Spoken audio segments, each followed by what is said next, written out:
Okay, so it's been a long time in this channel. I haven't uploaded a lot of videos, and I know no one's watching this thing, but I had to be consistent. I made this channel, and I told you I was going to post videos. There are a lot of excuses I can make which I've added, but let's put that aside for now. Let's get to the topic of this video, which is the 4 pillars of bodybuilding you need. When it comes to life in general, there is this rule I like, which is the 80-20 rule. It states that you can get 80% of your results from doing 20% of the work. And this applies to bodybuilding too. You can use 20% of the knowledge from the bodybuilding world to gain 80% of your results.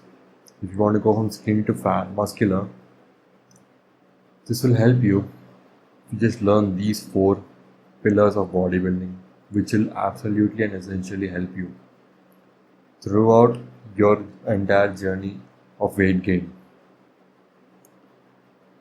Let's just jump into it. The first pillar, which is the last pillar, the first one being this one. It's the last but not the least, which is rest. It's diet, sorry. Diet is the 4th pillar of bodybuilding. It's also called the elemental pillar because it does not rely on anything else. As you'll see for the rest of the 3 pillars, they rely on other pillars. The first pillar, the topmost pillar, will rely on 3. The third most will rely on the 2. But diet does not rely on anything else. So it's an elemental pillar. What is diet? See, look.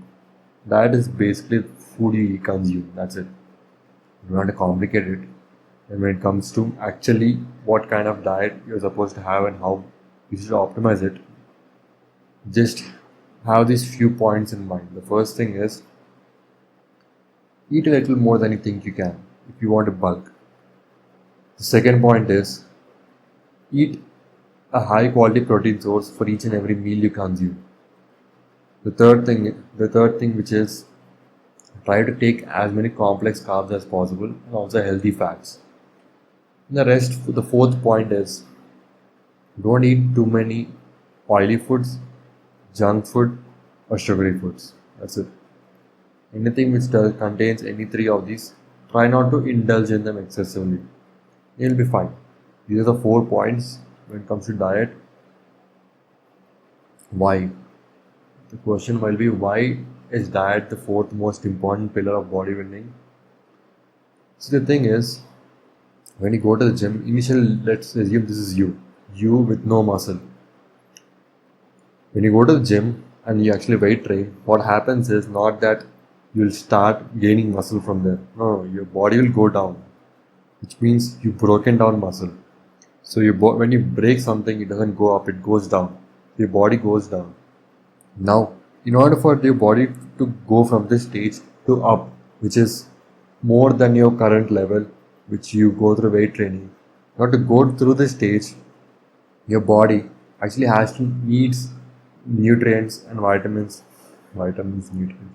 Body needs macros, micros, both combined in order for you to get this jump as high as possible. So in order you can gain as much muscle as possible. That's why it's important. The fourth most important pillar of bodybuilding is diet. The third most important pillar is rest. Yeah, that's the third one. When it comes to rest, all I'll tell you is sleep counts as rest. Anything else you do does not count as rest. Sleep counts as rest. That's it. Now, as for what you're supposed to do, meditation maybe comes close to it. If you meditate, you are in a rested state of mind, so maybe it works as a substitute, but sleep is the only thing when it comes to rest. Now, how many hours of sleep? Okay, this is one thing which is commonly something people wiggle their way around. They say maybe 5 hours of sleep is okay, 4 hours of sleep is okay. Actually, I'm a less sleeper. I don't know what the term is. I searched it on Google. Actually, I don't need to sleep a lot. I don't need to sleep for, what do they say? for long amounts of time. You can just sleep for 4 hours, and I actually perform pretty well. Yeah, sure you do. So, let me tell you one thing: 8 hours of sleep, non-negotiable. Not bedtime, sleep. 8 hours of sleep, which means that you need to allocate more time when it comes to bedtime. Depends on how fast you sleep. Maybe you can have a watch like mine. I have an Apple Watch, not an advanced one, just a basic SE watch. It tracks my sleep, so I can know how much I'm actually sleeping. And trust me, bedtime and sleep are two completely different things, which you'll be surprised once you start tracking it. So try to track your sleep as much as possible and make sure that you get 8 hours of sleep. Now maybe you try to reach this goal and you can't achieve it. That's one thing. You can slowly make progress towards it, but have that goal in mind. Now, as for why it is important, why is rest important? In order for that, see, I told you right, your natural state, you break it down, you go up. Yeah, when you get your body uses the diet to go up, but your body is able to use the diet to grow in the first place when it's resting. Your body can repair itself while you're awake like this, and I can't. My body is not repairing right now. My body repairs itself when I'm resting. So the diet that you eat will actually be useful when you're in a rested state, which means that the better your rested state is, the more your diet can be used to grow your body to become more muscular.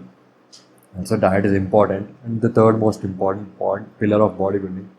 The second most important pillar is intensity. See, most of the workouts, if you have done any, are not intense at all. I'll bet 99% of you never experienced intense workouts. I have reached close to it, but even I don't know what it feels like. Maybe few times, maybe once, maybe twice, I have experienced it. So even I should work a lot on this one. See, the thing is, assuming that your diet and your rest is really optimal, like 80%, 75, 80% optimal, the more intense you go, the bigger your dip will be. Which means I told you that you go down, the bigger your dip will be, the more intense you go. And the bigger your dip is, assuming that your diet and your sleep is perfect, the higher your high will be. It's like a what do you say, trampoline. Basically jump, the lower you jump, the higher you go up, right? Assuming that a trampoline is stable. If you go down with it when the trampoline is unstable, you just fall down. So see, assume a trampoline to be the diet and the sleep. If your trampoline is perfect, which means your diet and your sleep is perfect, the lower you jump in, the higher you will go up, right? This is important. So you want to go as high as possible. So jump down as low as possible. Break your body as low as possible. Make the workouts you do as intense as possible. Now that does not mean you lift heavy weights. Form is important. You can make intense workouts from light weights too. Push-up can be intense too. If you want to try it out, do one thing. If you can do push-ups normally and you think push-ups are too weak, just try a push-up where you take 10 seconds to go down, stay there for 10 seconds and come up for 10 seconds. Yeah, that's what intensity is. If you want to try it out, you can try it out.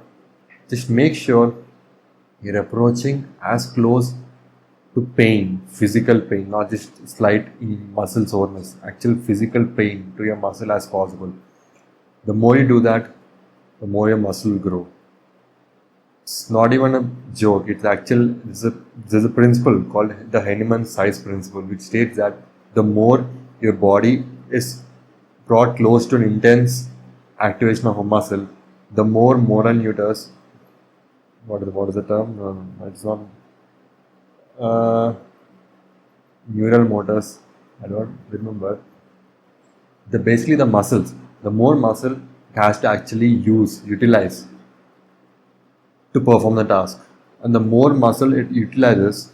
Basically, if you take your chest, like for example your chest, Initially your body only utilizes 20% of the chest, but think of it this way: the more intense, the more close to intensity you're getting, the higher and higher that number will go, to the point it will reach 80 to 90%, which means that your body is using 80% of the chest, which means 80% of it will break, which will lead to a lower low, which, if the diet and rest is perfect, I keep stressing that point, diet and rest should be perfect, not perfect, at least really, really optimized, the higher your muscle gain will be.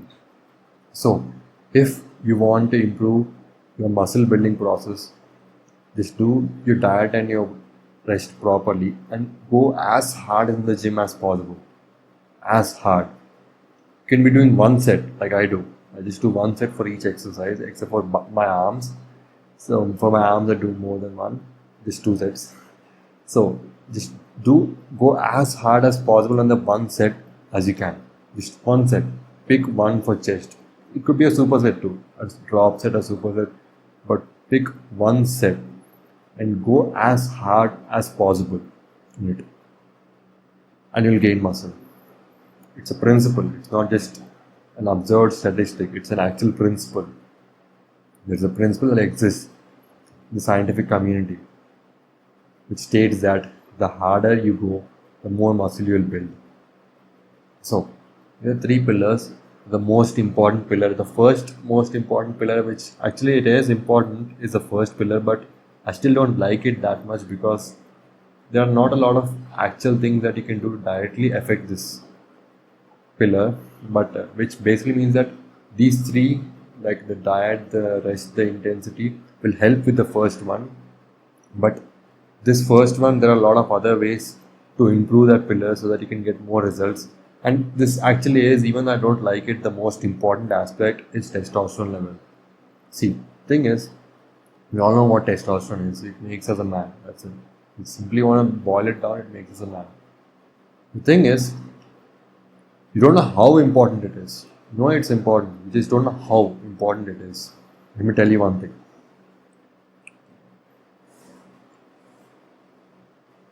See, there's a study conducted.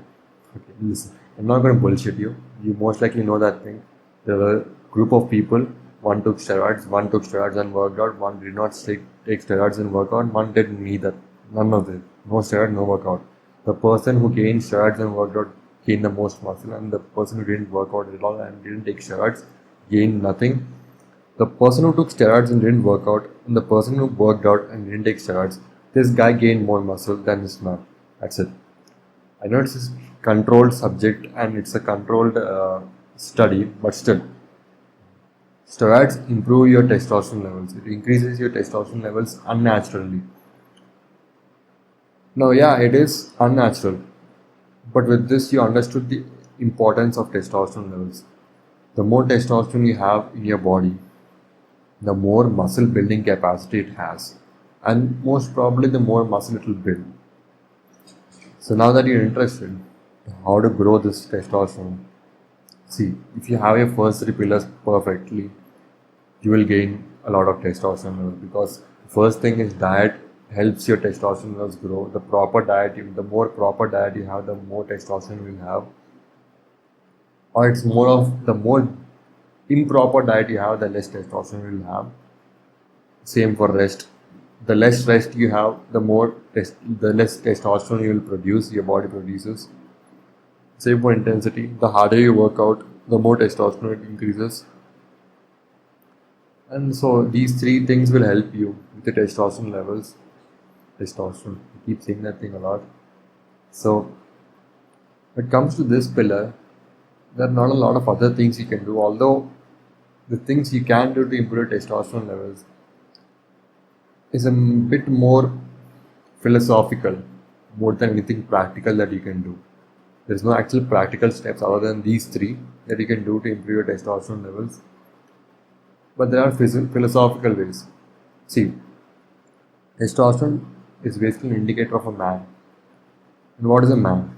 Who is a man, basically?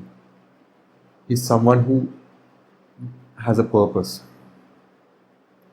The more, you see what I'm getting at, right? The more of a purposeful person you are as a whole, the higher your testosterone levels will be, because you're more in align with being a man than you were before. So that's basically one side tangent. I can make a whole video on that thing, how to gain testosterone in a philosophical way. It's a nice title actually. So yeah, these are the four pillars. If you want to go from skinny to muscular, you can use these four things importantly, and if you use these things properly, you'll gain muscle. That's it. Thank you.